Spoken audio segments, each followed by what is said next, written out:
Fais bien attention. J'ai appris cette astuce et maintenant, je prépare le porc uniquement comme ça. Je commence par couper 1 kilo de porc en l'ouvrant de cette manière. Ensuite, je le couvre de film alimentaire et je le frappe bien avec un maillet de cuisine.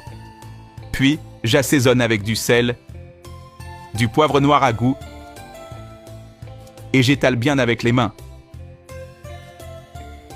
On retourne la viande et on répète le processus de l'autre côté.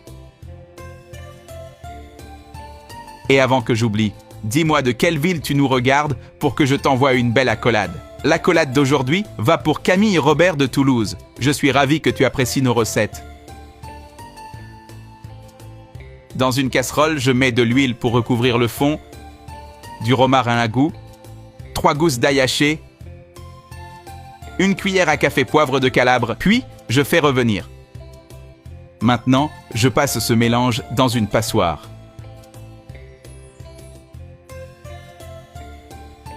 Dans un robot, je mets 100 g de bacon en tranches et je mixe très bien. J'ajoute ensuite le mélange d'ail, de romarin et de piment broyé et je mixe encore jusqu'à homogénéité. Ensuite, on ajoute ce mélange sur la viande et on étale bien. On roule la viande comme ceci. Dis-moi comment tu prépares le porc chez toi. J'aimerais beaucoup connaître ta recette.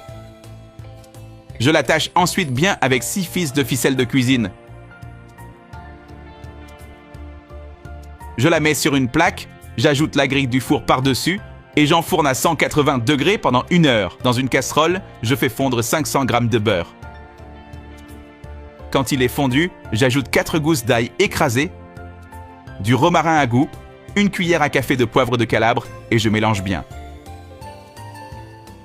Enfin, je mets la viande dedans et je la laisse frire en la retournant sans cesse.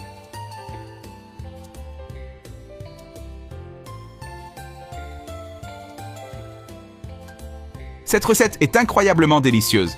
Fais-la chez toi, puis reviens me dire ce que tu en as pensé. Je suis sûr que tu vas l'adorer.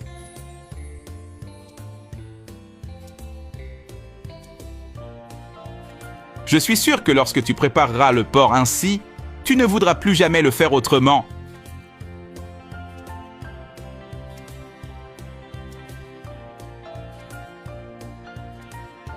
C'est le point idéal, juteux et plein de saveurs.